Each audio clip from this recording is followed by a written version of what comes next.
Welcome to the Deep Dive. Today we're immersing ourselves in the world of Daphne du Maurier. We really want to get into the source material that, defines her unique brand of terror. Right. It's not your typical ghost story kind of horror, is it? No, not at all. Yeah. Our mission today is to sort of figure out why her stories, and she wrote a lot, 17 novels, plays, tons of short stories, why they still feel like, well, true nightmare fuel. Yeah. It's built on clarity, realism, and often psychological collapse. Stephen King had some really interesting takes on her work, didn't he? He did. He pointed out how prolific she was, but also that her style is often described as like flat, declarative, and realistic, almost detached. Detached, yeah, like reading a report. Exactly. King says her tone is closer to reportage than narration. And that's kind of the secret sauce, isn't it? How so? Well, that cool, almost journalistic clarity. It makes you believe the strangest things. It builds this foundation of belief, which you absolutely need for real suspense. Okay, I see. So if the narrator sounds like they're just stating facts, even weird facts. You buy it. You believe them when they say the birds are organizing, or, your neighbor might actually be a jackal. Right. You accept the premise. So the horror isn't some fantasy thing. It feels grounded, real. Precisely. And once you're hooked, once you accept it, then you hit what King calls the gotta factor. The gotta factor. Yeah, meaning you got to keep going. The story's momentum just pulls you along relentlessly. Towards often pretty grim conclusions, right? About human nature, maybe. Oh, absolutely. Grim views, startling resolutions sometimes. Honestly, quite perverse ones. That relentless momentum. It just drags everyone towards these really unsettling places. It really does. Characters and readers alike. Okay, let's unpack that. Starting with how du Maurier handles character. She's brilliant at sketching someone really quickly, isn't she? Incredibly skilled. Just a few sentences, and bam, you have this clear, often devastating picture. King uses Midge from the apple tree as an example, right? Yes, perfect example. Midge isn't like a cackling villain, far from it, but King calls her a masterpiece of passive-aggressive control. So the horror isn't obvious evil, it's subtle. Exactly. Her talent is making her husband's life miserable through this constant stream of undermining. Little criticisms, sighs, expectations. There's tiny cuts. King says, small nips that draw trickles of blood. That's spot on. She operates totally within normal social behavior, but the effect is total control and misery for her husband. That's a scary kind of horror because it feels so familiar. Domestic. Utterly recognizable. And that domestic terror can sometimes slide into something, well, much stranger, more perverse. And she handles that with the same quiet, factual tone. Absolutely. Take that story fragment about Rebecca's supposed secret lover, Julio. Okay. The description is just chilling. An evil face, a mouth like a crimson gash, these cruel eyes. It heavily implies some kind of dark, maybe abusive sexual relationship. Yeah, you feel that hidden darkness. But then the twist, Julio is not human, but a mannequin. Whoa. Okay, why is that more disturbing than just an evil human lover? Good question, I think. Well, it pushes objectification and maybe sexual control to this totally non-human extreme place. Like it removes any possibility of emotion. Exactly. It's just cold, polished wood and paint is this receptacle for dark desires. Yeah. A physical symbol of perverse intimacy, but sterile. It's deeply unsettling. That detail, that sterile horror. It reminds me of the Alibi. That story has one of the most, darkly ironic endings built entirely on mundane stuff. Oh, The Alibi is a masterclass. It starts with Mr. Fenton having this sudden, bizarre epiphany. What is it? He gets this appalling impression, as du Maurier puts it, that everyone around him, his wife, people on the street, they're all just minute, dangling puppets manipulated by a string. Okay, that's quite a realization. And that's his motive for murder. Seems so. If people are just puppets, why not snip the strings? He decides to commit a random murder. He picks his landlady, Anna Kaufman, and her child. But he's meticulous, right? He needs a cover. Very meticulous. So he invents this whole persona. Mr. Sims, the dedicated reclusive artist, buys the easel, the paints, the canvas, everything. Sets it all up perfectly. The perfect alibi. He'll be seen as the obsessed artist, too busy painting to, murder anyone. So that's the plan. But then comes the human element.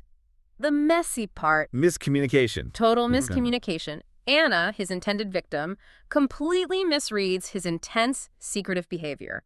She thinks he's either interested in her romantically, Oh, no. or that he's just this lonely, maybe slightly infirm gentleman artist. This is where it gets awkward, isn't it? Excruciatingly awkward. She cleans the room spotless for him, preparing for his artistic endeavors, and then she asks him straight up, which would you prefer to do first? Come to bed or paint Johnny? Wow.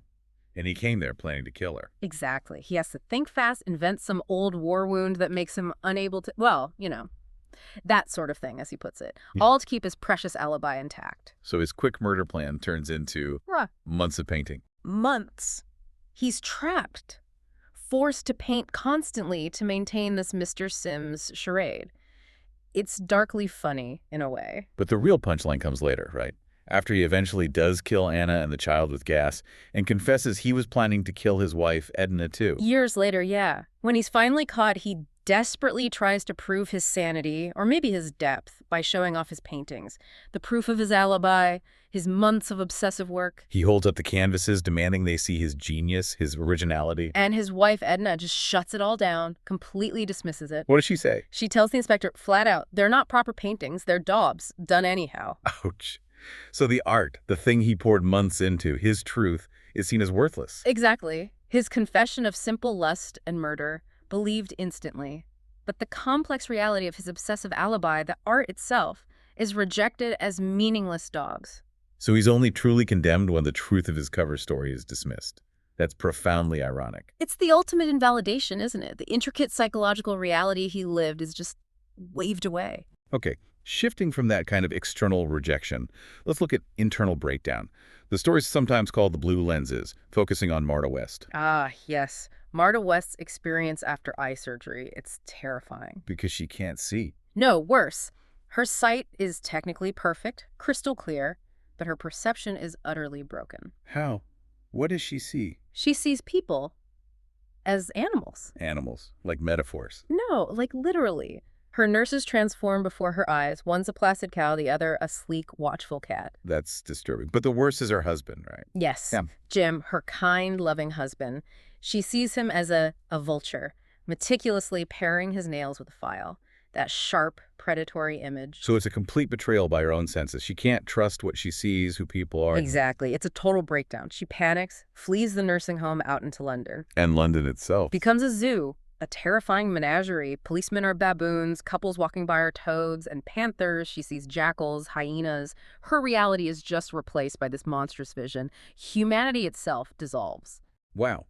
So if the horror there is the internal collapse of perception, how does du Maurier use that same detached reportage style for a huge external threat, like in The Birds? That's handled almost like a war report or a scientific observation of disaster. It's very different from the Hitchcock film, No sunny California, no romance plot? No, it's cold, gray Cornwall.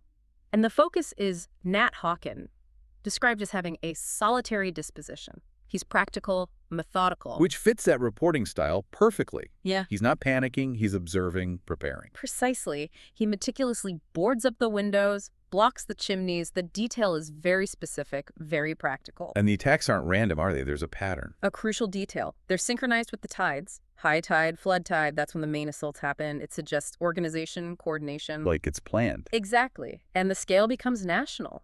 Radio bulletins report a state of emergency, dislocation in all areas. London covered by a vast black cloud of birds. Its systemic collapse, described with chilling calm. And then the radio goes silent. At 7 a.m., silence.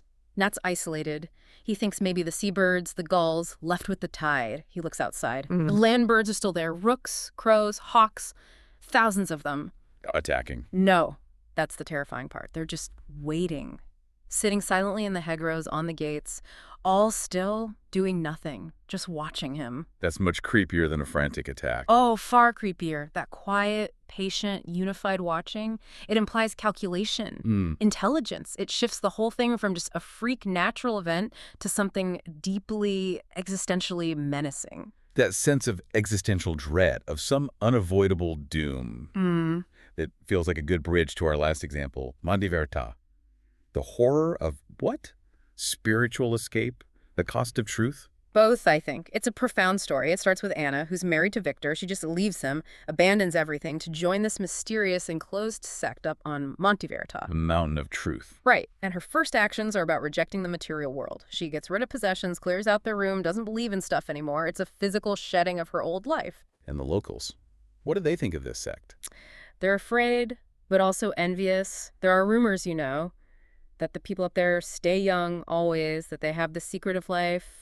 It sounds like some kind of Shangri-La. So naturally, someone tries to find out. Years later, yes, Victor's friend, who's narrating the story, climbs the mountain. He finds Victor dying up there near the enclave, and he finally confronts Anna.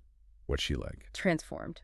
She wears a white robe, her hair is cropped short, she seems serene, but also remote, alien almost. And the narrator wants answers, wants to join. He does. He sees her transformation, feels the pull of this supposed secret, and he asks to join her. He thinks he's found a ticket to paradise. But Anna rejects him. Sharply. She tells him basically, you don't understand. She says, this is the mountain of truth, which is very different from paradise. She makes a clear distinction. Truth isn't paradise. Truth is something else, something harder. Apparently so. And then she says something really poignant about her dying husband, Victor. Let Victor keep his dream. Let him keep his dream.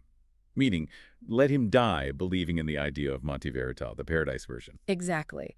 She knows the reality, the actual truth she found, is perhaps too awful, too devastating to share, especially with someone dying. The illusion, the dream, is kinder. And the narrator sees something in her face at the end, right? Something that horrifies him. Yes. His last look at her face fills him with horror. He gets a glimpse of something, the result of her finding that truth. But du Maurier never tells us what that truth is. She leaves it blank. Which is masterful. The unknown horror, the realization that's too devastating to even describe, is far more dreadful than any specific monster could be. We just know it destroyed the Anna he knew, and it's unlivable. Okay, so let's try and pull this all together. We've got the mannequin, Fenton's dismissed paintings, the vulture husband, the waiting birds, Anna's terrifying truth. Du Maurier's genius, it seems to me, is using that flat, mundane journalistic detail. Fenton's art supplies, Midge's nagging, Nat boarding up the chimney, to make the psychological terror, the inevitable collapse, feel utterly real and inescapable. It's like she convinces you the ordinary world itself is just thinner than you think, and what's underneath is indifferent or hostile. Yeah, or that the systems you rely on, nature, society, even your own eyes, are fundamentally untrustworthy. They will fail you, and probably in some horribly calm, rational-seeming way. The real shock is how easily reality cracks. Which brings us back to Anna and Victor and that final thought.